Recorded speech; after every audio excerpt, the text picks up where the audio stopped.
Supreme Lord, eternal truth, let us obey thee alone and live according to truth. Namaste, good evening, welcome all of you. Bande Matram. So, this evening spiritual talk will be on the flow of the Mother's grace. The flow of the Mother's grace.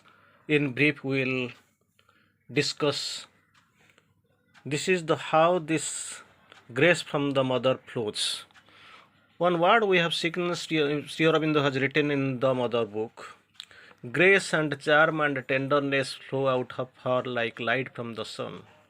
When Sri Aurobindo was quoting, describing the third aspect of the Supreme Mother, that is Mahalakshmi, the right thing, the right line which was quoted there, grace and charm and tenderness flow out from her like light from the sun. Again, we have also listened, we have also heard, for the grace of the Divine Mother is the sanction of the Supreme. Now or tomorrow, its effect is sure, a thing decreed, inevitable and irresistible. So this Mother's grace is there, whether we know or not know, whether we are capable of experiencing it or not.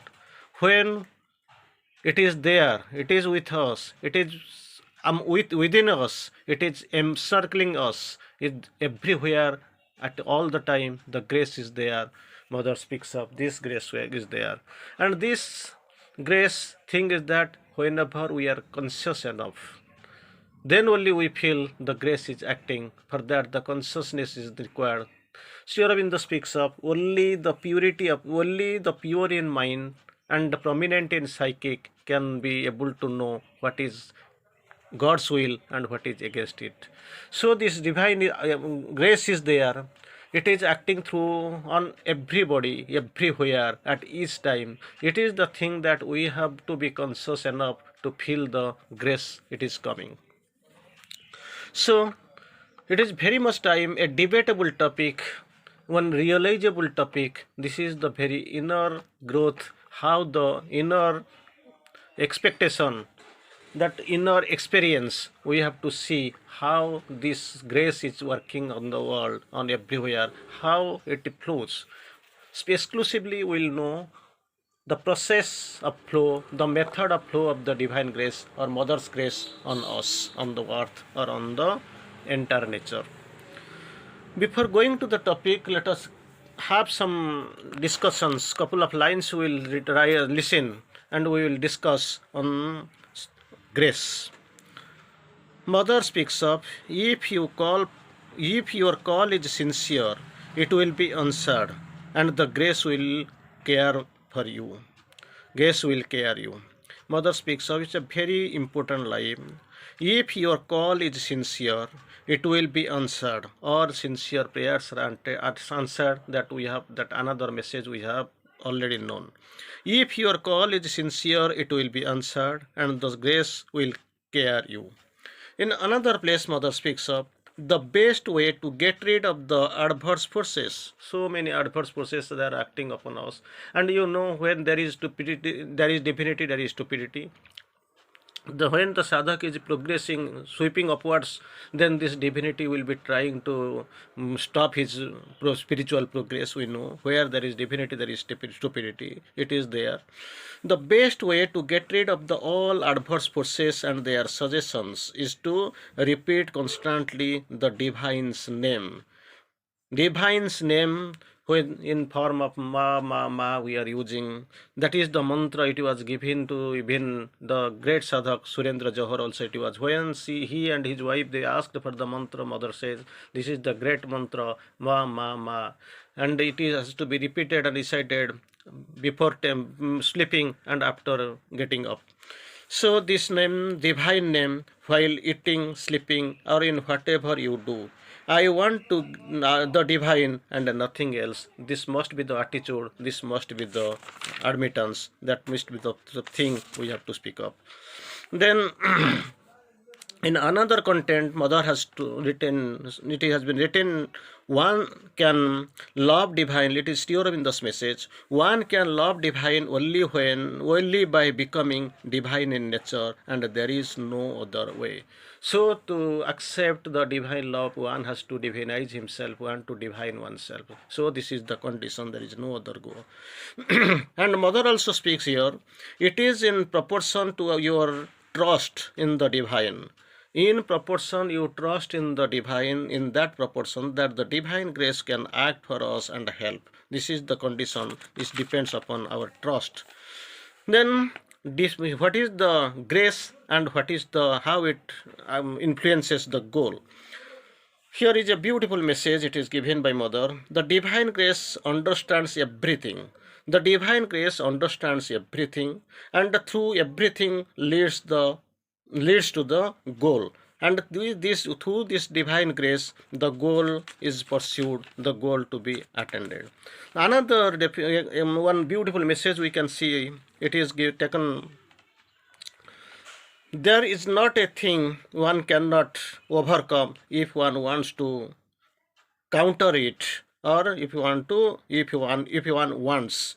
There is not a thing that can be overcome if one wants. So that willingness, that definite fixed rigidness should be there, that willingness to overcome must be there. So Sri Aurobindo speaks on the mother's word. Will listen again.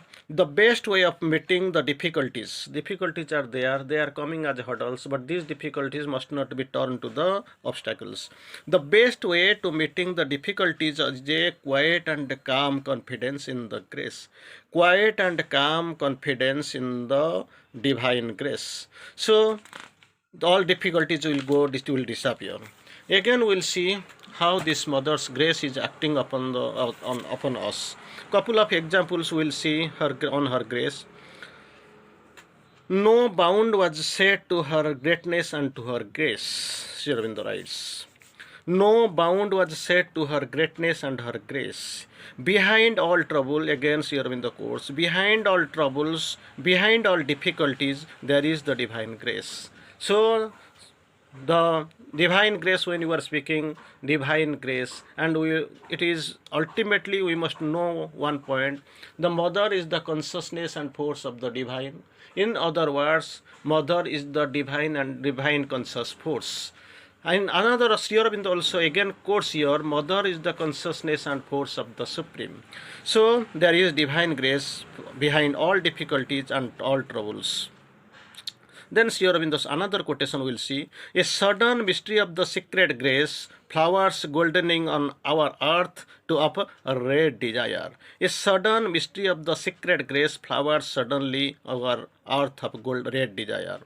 Grace of the unknown, again, grace of the unknown, and the hands of the sudden surprise, and a touch of the sure delight in unsure things. This is the grace, grace of the unknown and hands of the sudden supreme, and a touch of sure delight in unsure things. Grace can change it, grace can transform it, because grace has the transforming power. The bliss the bliss which sleeps in things and tries to wake, breaks out in him in a small joy of life.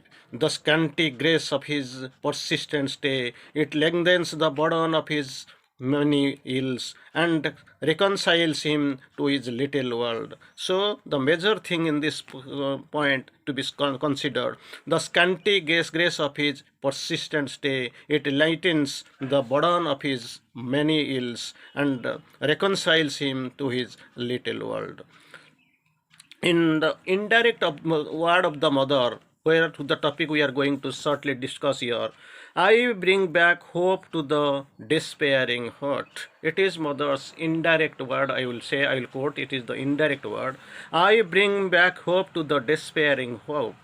I give peace to the humble and the great, and said my grace upon the foolish and the wise. I shall save earth if earth consents to be saved. Suppose this earth consents, So what will happen? Then mother quotes here in her same indirect voice, I shall save earth if earth consents to be saved. Then the change will be there. Then love shall at last tread unwounded earth's soil. Then mind shall admit the sovereignty of truth. Then this body shall bear the immense descent of God. So for the divine grace which is preparing, this body is being prepared for that. The grace must be there, and mother's voice is that I said my grace upon the foolish and wise. It is not actually, it rejects not the foolish fools, or it accepts not the 100% soul-heartedly the virtuous people.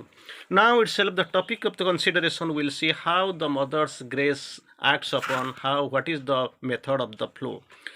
Still in the course through the pit. All nature dumbly calls to her alone to heal with her feet the aching throb of life. Not only the human being he speaks of, all nature dumbly calls to her alone. There is a call, there is a cry to heal with her feet, because mother's feet is there. Her feet is the aching throb of life. The example we can also get Nishikanta kept at the time of death. She was taken for the mother's darshan, and when the mother kept her legs upon his heart, then this mortality disappeared. For another 17 years he was staying to see the observation of the Sri Aurobindo centenary. This flow of the mother's grace comes to smile, through her smile. Suffering was lost in her immortal smile. Entire suffering Sri Aurobindo speaks of.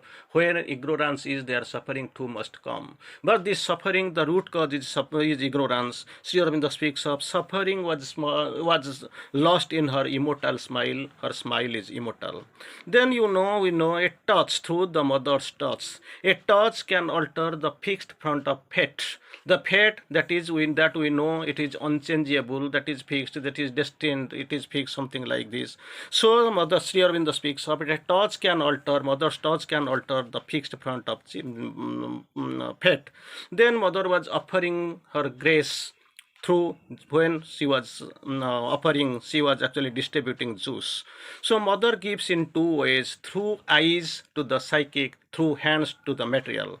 To be close to her profound happiness, this flow comes with the being very much absolutely close to the mother, divine mother. To be close to her is a profound happiness. And through the eyes, dream made illumined mirrors are our eyes. Just imagine how wonderfully it is described. Sri Aurobindo describes dream made illumined mirrors are her eyes.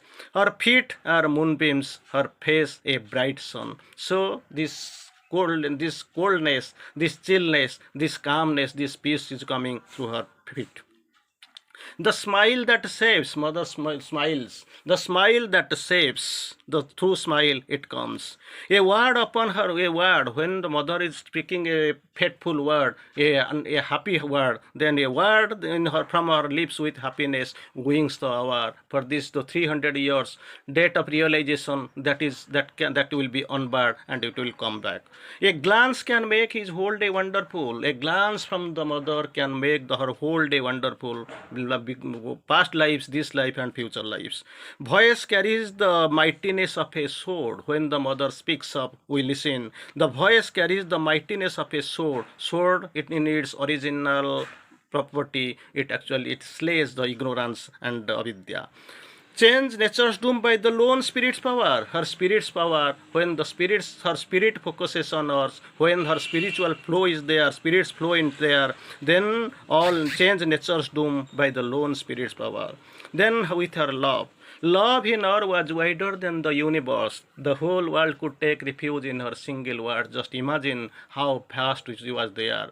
Already we have seen into her arms he takes nature and the world and the soul and everything he takes into her arms. Her lips are the honeycombs of God. When her lips is speaking some words or smiling, her lips are honeycombs of God. Her limbs, the golden jars of ecstasy. Vande Mataram.